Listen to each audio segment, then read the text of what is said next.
I think what is hard is that sometimes the harder the stakes are, so the higher the stakes are with something like a SAT class, the more emotional everybody gets. And of course, the more emotion there is involved with executive functioning, the more anxiety is involved. And then sometimes for many people, our rational prefrontal lobe doesn't function as well. So what I recommend for parents in this particular setting is to try as much as you can to remain as clear-headed as possible. Set clear, firm limits for your child. Say, look, we're going to do, try to get as creative as you can on the run. We're going to eat in the car. We're going to just throw your shoes on. I'm grabbing your clothes and away we go. And that is for situations that are like, you cannot miss. Like if you miss the SATs, this may have long-term jeopardies for your child. For smaller, less higher consequences types of settings, and hopefully you've ironed them out, and had sort of a pattern for the big ones and the small ones. For smaller ones, it's okay to let your kids fail, if maybe they miss the soccer game, maybe they don't make it to school on time. So try to let some smaller, less high stakes situations show your kid what happens when their executive functioning is not on time. And then for the big ones, something that you really, really, really feel like you importantly have to get your kid there, you're going to have to try to stay as calm as you can, and you're probably going to have to help them out. And then what you want to say afterwards is process it. Talk to your kiddo and say, look, this can never happen again like this. What are we going to do next time to make sure that we are on time better, so that we do not have this happen again? Because I will not for the rest of your life be able to live with you, bring your breakfast in the car, dump cold water on you in the shower, and get you out the door. This eventually is going to have to transition to you. So that's the here and now. I think your question also tied into fatigue for parents. And that is thank goodness we're going into the summer.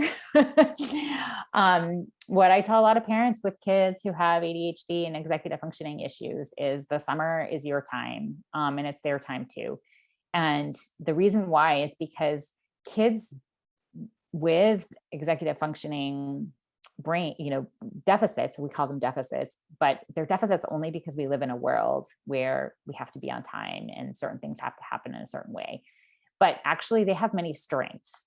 And it's kind of nice for them to have a few months where they don't have to just focus and live in our world, where they get to spend long amounts of time, getting creatively absorbed in their shower, or creatively absorbed in their artwork, or creatively absorbed in other things. And what I try to tell parents is that while they're in that space where they don't have to follow our rigid sort of time-centric world, you can take a break too. You can let them give them space, let them be, and you take that space as well. Mm-hmm. That's awesome. While you're speaking, I'm thinking two things, and my mind is going two different ways, of course, but thinking about taking that time and space, and combining that with the idea that from being the executive function in a high stakes moment where you're then afterwards processing through with the child, I'm thinking about how people get an opportunity to maybe do that for themselves too, to give themselves that space to process for themselves afterwards and verbalize and work through it. And that makes me think of the community that you offer, the youhaveavillage.com, which is awesome. And digging into that frustration, that what's the inner dialogue in that kind of moment when you're feeling really frustrated? Do you have any tips? I think it's helpful to know that, okay, we're going to afterwards have that plan that later we're going to go through and we're going to process this when we're not feeling so heated. And I could see how that could help me to lower the frustration in the moment, because I know I'm not ignoring it. I know it's just going to be later that we're going to be proactive about how do we handle it for next time or a conversation.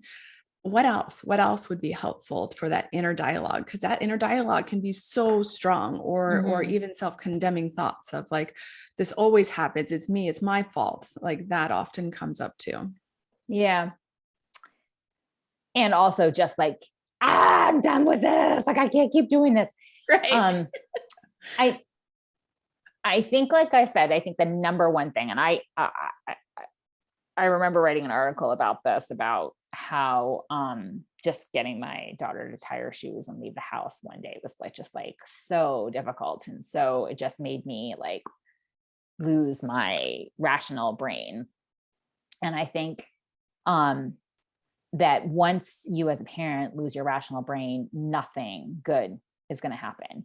And so if you can remind yourself that in this moment, you know, there nothing good is going to be accomplished if both of you are not calm. And if you can sort of just say to yourself, like, the only way we're going to get through this is if I put on, my police officer, firefighter, like, drill sergeant brain, and just get through this without myself getting involved emotionally. And then after the moment, you can have all of those, like, why does this keep happening? Is my kid going to survive without me? How do we, how do we deal with this in the future? I'm exhausted. What kind of resources can I supplement with my own self in order to make this happen? But not having those thoughts in that particular moment isn't going to get you through the crisis. It will only work if you can get through the crisis and then process those thoughts, which of course is easier said than done. And then afterwards, I do think it's important to take the time to really say to yourself, like, I don't want to be in this position ever again. I do not want to be before an SAT test, like both of us in this position. So what am I going to do? Am I going to hire somebody else to come pick her up for certain important things? Are we going to, start having her get ready 5 hours in advance? Are we going to have her go to a coffee shop, sit there, then go to the testing exam to make sure she actually gets there?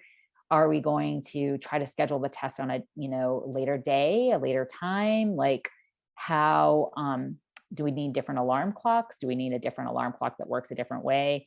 So those are all that's where you can get creative and you can really think through plans, because your brain isn't in this like, crisis mode. Awesome. So good. There was one more thing that we were talking about just before hopping on live here, and you talked about being self-compassionate, essentially. Or can you talk about that? Just what you wish parents would have more of? Yeah, well, I think we were talking about this a little bit about, because I think, you see it in parenting communities, you see it everywhere. Like, there's a lot of judgment about what parents should do or what parents shouldn't do. And, if you're doing the right thing or the wrong thing, if you, let your kid eat breakfast in the car, while on the way to SATs, like, is that a bad thing because I let my kid do this? Or if you let your kid, use social media or some kind of technology device or some sort of screen time as a reward, is that a bad thing? Like, and what I really try to tell parents is, these things are not, these are not important things. Like, whatever you need to do to get through the day and to feel good and to be able to love your kid and to love yourself is what you do. We live in an incredibly judgmental society that really likes to make a lot of rules for us as parents. And I think as long as you are kind and compassionate and you love, and you're, not hurting your kid physically or emotionally, then you do what you need to do, to take care of yourself and to take care of your kid. And if that means that you use a reward that other parents think is not okay, tune out the noise. You know what you need to do. If it means that you maybe bribe your kid, or if it means that you give them breakfast in the car, or if it means that you tackle tough issues after the fact, you do you. And we are here, at least You Have a Village. And I think there's a lot of us therapists here who are just like cheering you on from the sidelines, because this parenting stuff, especially right now, post-pandemic and everything else that's going on is really, really, really hard. And so if you're happy and you're able to, whatever you need to do to get through is good. No judgment here. Awesome. Thank you so much. And people can find you at youhaveavillage.com, which is an awesome place to experience exactly the atmosphere that you just described.